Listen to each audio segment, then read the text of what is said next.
back to the channel, man. This is episode 3 of the Ruff Ryders Chronicles. This one's gonna take more of a focus on Eve, you know what I'm saying? The first lady of the double R, the pit bull in the skirt. Man, I had kind of just a little crush on her, but she could rap too. But hey, I'm Moedotj. Thanks for tuning into my channel. Shout out to the notification gang. If you're new to my channel, you want to be a part of the notification gang, hit your subscribe button, turn on your notifications so you get something every time I upload. I'm not gonna hold y'all up. Let's jump into it. This is episode 3, Ruff Ryders. At this point, X is on top of the world, man. He released his first album. It's Dark and Hell's Hot. It went platinum, double platinum, triple, quadruple. So X is just burning up, man. He's everywhere. He's telling people, hey, I'm putting out music. This is what real people, fans of hip hop, want to hear. The grimy, the streets. Like, he's doing everything. At this time, Def Jam was really being carried by the Ruff Ryders. X is on there, he's blown up, he's doing his thing. But other than that, other artists, they'll come out with one hit, albums ain't really doing that good, but everything X is touching, is gold or platinum. So what Def Jam does is they come to X and was like, all right, you just put out an album.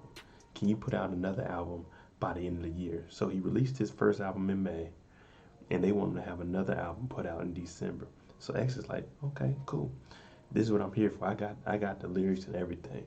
So at this point, Irv Gotti's like, they know that X is such a big draw. Hey, we can get whatever budget we want. And X is going to deliver exactly what you're asking for. You want a hit, X is going to give it to you. Now, he don't make that song till later on, but you get the picture. With Def Jam on, Ruff Ryders and X, like, hey, we need another album ASAP. Things aren't going like how everyone thought it would. So a couple of the producers, they're getting calls like, hey, X is in the studio and he's working on his next album. You need to get here before all the songs are done. Swizz Beatz then did most of the album. So it turns out Swizz Beatz probably did about 90% of the album. PK said he did 2 songs. Grease maybe did worked on 2 or 3 songs. But they just felt like Swizz was, you know what I'm saying, like I said, getting the favoritism. But he was actually working and coming up with beats. He just had beats and beats for days. And he was just giving it to X. And plus, they felt like they bonded. They would go do things together. So anything that Swizz had, X was going to hop on it because X just loved to rap. Swizz Beatz went on to produce Slip. And now this is one of DMX's songs where he first started opening up and showing he does have feelings. He's a dog, but he has feelings on the inside. And DMX just took everybody by surprise. You wouldn't expect this from DMX, but he just opens up and he's pretty much giving you a cry for help. Like, hey man, I'm slipping, I'm falling, you know what I'm saying? Whether it's drugs, whether it's you losing money, or you just ain't got things going right. This song is for you to express yourself, to let people know that, hey, it's all right to ask for help. At this point, Ruff Ryders is just on fire. It's no touching them. And they're looking around like, hey, let's get us a, you know what I'm saying, a distribution deal through Interscope. Interscope seen what Ruff Ryders was doing and they compared it to, you know, Bad Boy and Death Row. Like, they got the artists and they're expanding. Let's work with them and get them a distribution deal, and we can just make money off of them putting out albums. So they're signed to Def Jam, but they have a distribution deal with Interscope. So they're just making money. And also what Ruff Ryders did was with Interscope, they pretty much put together a team. So a new artist would come through, go through like Ruff Ryders training camp, become an artist, learn how to do interviews, and then they would blow up because they would get their own individual deal with Interscope. They'll probably be managed through Ruff Ryders. So Ruff Ryders, they just climbing through the roof because everybody's like, hey, we need something that got X on it. X is what the wave is right now.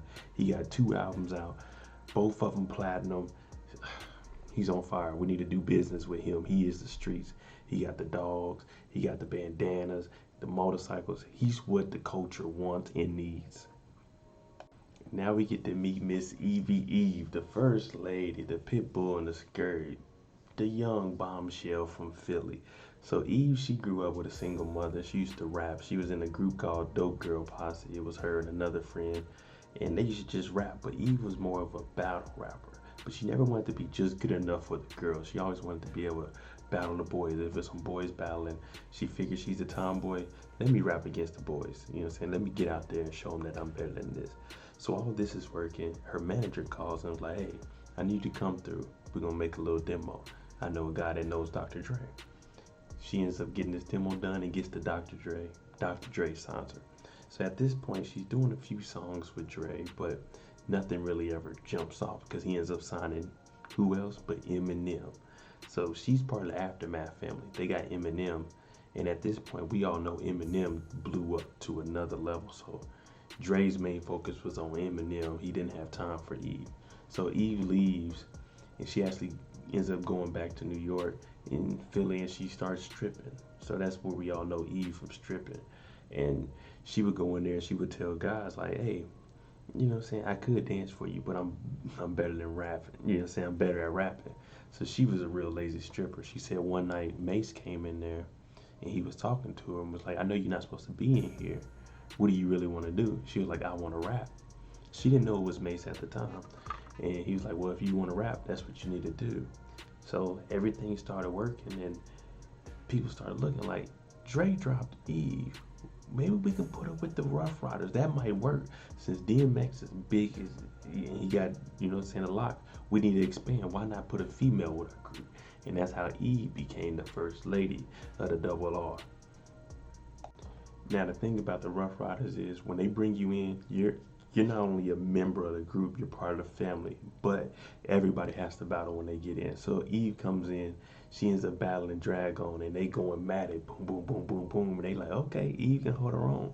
So she officially became the first lady after she did her little battle.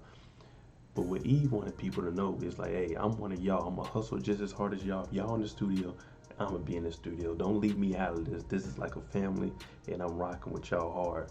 And everyone knew, Jimmy Iovine over at Interscope, they all knew that Eve, she worked hard and she just fit in with, you know, with the grimy, with the hood, because she was a tomboy. She grew up. Jadakiss, you know what I'm saying, DMX, all of these dudes are battle rappers. So she just fit the mold. She was the female version of them. And we all know how that turned out. Eve was a very, very monster, big monster when she blew up. X is larger than life, man. Like I say, man, I just keep mentioning he had 2 albums out. Both of them were platinum in the same year. He's the first person to do it. He getting the Ruff Ryders together. Man, so he's everywhere. But we already know DMX has been fighting some demons. So he's always said he had an alter ego. There's Earl and then there's X. And they say that X is created to protect Earl from all the stuff he went through as a child. So X is on tour, and he always having a heartfelt moment. At the end of every show, he would end it with a prayer, pretty much saying like, man, the fans, y'all are everything to me. Like, I'm going through some things. I know y'all going through some things, but man, if you pray on it, things will get better, and you just got to make the best of your situation. So X was always deep. We always knew that. Even fighting through his demons, his drug problems, we always knew X had a tie with the church, but that comes from his grandmother and how close he was with her.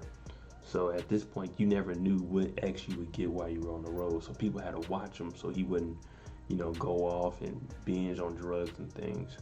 One evening, X actually was in a hotel room and he had a gun, and they had to send D and Waah over there, and he ended up shooting their uncle in the foot because he was just paranoid and he thought somebody was trying to get him. But he was just going through a lot of things at this time, and it was just hard for X because all he knew was the streets, and now all it is music. So he doesn't really know anything in between that. Momentum's heavy. You got X, and now you got Eve. Unexpectedly, Eve comes out, drops her album. Oh, platinum. And then they get hit with double platinum. So they weren't expecting any of this from Eve. But they say when you look back at it in retrospect, you could expect that because she had the talent, she had the team behind her, she had the labels, and she had the flow. Like, she was doing everything, and she was different coming from a Little Kim and a Foxy Brown era. She was actually a conscious rapper and was talking about empowering women and the things that are wrong to them. So for Eve, it was like the guys were attracted to her because she's very beautiful. She had the sex appeal, but she was still grimy. So then it's like the streets connect to her, the women connect to her. Eve was the total package, and she just had things going on. So at this point, what can the Ruff Ryders do wrong? Like, we can't do anything wrong, man. We on fire right now. You know, with success comes a lot of money, and Ruff Ryders was getting a lot of money. We can pretty much say they were printing money at this point. I mean, everybody's out here eating. Swizz is out here making beats for everybody. Eve out here double platinum. X out here platinum. The Locks over there doing their thing at Bad Boy. So now everyone's getting money. Waah and D, they buying big houses, just buying whips, Ferraris, Mercedes, just buying them just because they got the money for it. Eve got minks on, she's everywhere. Swizz Beatz, he didn't know. So when you make beats, there's a company called ASCAP. They pretty much pay you for whenever your song gets played or you're publishing or anything, they're gonna pay you. And they pay you out. And Swizz Beatz didn't know that these checks were real that he was getting. He thought they were like publisher clearinghouse fake checks that you get in the mail. Hey, you won $1 million. But it turns out he went to the bank and cashed all of them. It was $700,000. He went to the dealership and he told the dealer, like, hey, I want this car right here. And he was like, yeah, we all want this car. Swizz Beatz pulls out his debit card, like, no, I got the money. I want to pay with this.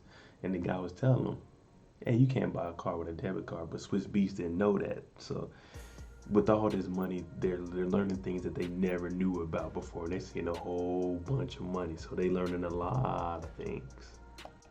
Everyone else lived super lavishly. DMX, he had money. He lived very, very comfortably, but he wasn't spending his on reckless stuff like that. He wasn't walking around with a lot of chains. He just had his dogs and really just wanted to rap. He go hang out with homeless people and just talk to them just so they could feel loved and wanted. And let them know that you're human and just, give them a prayer and let them know, like, you're going through some things. I went through some things. I made it, man. Keep your head up. Also, with all this going on, he dropped two albums. Platinum and platinum. Now you're working on your third, so they actually go down to Miami. And for X, it's like, I just need to write. And that's what he comes to Miami for, to work on that next one. Everyone's hyping it up. Swizz Beatz is, hey man, this is gonna be one of the best albums he got. Because at this point, they don't think that they can lose, because they use all of the same producers that they've been using, all their in-house producers. So they call it the formula. If we use this formula, these producers with X, with E, with the lock on it, man, sky's the limit. Platinum, here we come. Gotti comes down to Miami. He blesses X with a nice little beat. You know what I'm saying? Like, hey, listen to this, X. He said X gets in there and he kills it. This song is What's My Name. Now, you know the aggression behind it. Now, said when he first heard the song, he was like, this is good, but this just ain't it. It ain't hype like that. So everybody's in the studio bobbing their head to it. Everybody like, oh yeah, shoot, X got a hit right here. He's spitting on this, bobbing to it. And out of nowhere, you hear Gotti say, man, that ain't it, man. That ain't it. He says X goes back into the booth, re-records the whole song. So at the beginning of the track where you hear him screaming, you want war? This is over. It ain't over.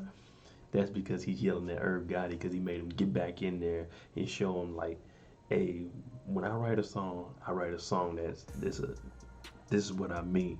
Now don't tell me my stuff is whack, because I'm gonna re-rap it and I'm gonna make you change your mind.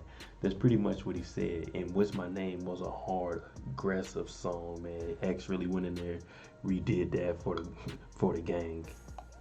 Now here's where we usually always see some friction. It's always between the artist and the label. So according to DMX, there was an agreement before they started Ruff Ryders that he would have a piece of the company.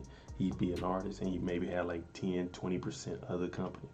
But as X blew up, he never seen any of that money. They never gave him any of his ownership. But the two brothers and their uncle, they're like, that wasn't the agreed deal when we started this. So X is just like, yeah, well, that's what they say. But X is sticking to, they supposed to give me more money than what I had. So it's always money that brings people down, man. I don't know what we're going to see next week, but it's always money that has something to do with bringing it down. It goes money, then a female, and in that order. All right, there we go. That's episode 3. So just real quick, the Ruff Ryders weren't stealing money from X. He just felt like he was owed more money because he was supposed to have a part ownership of the label. Now, I don't know if that's true. There was no paperwork for it, so we just got to take both sides' words and run with it. But that's neither here or there. But that's episode 3, man. What was one of your favorite songs off of any of the albums? X first 2 or Eve's? Let me know. because I like to see that and debate with y'all. But hey, thanks for watching. That's episode 3. If you like my content, please subscribe to the channel, like, comment, share. Hey, we're going to be here next week for episode 4 and 5. I'm Moedotj. Thanks for watching. Jimmy on the beat, boy.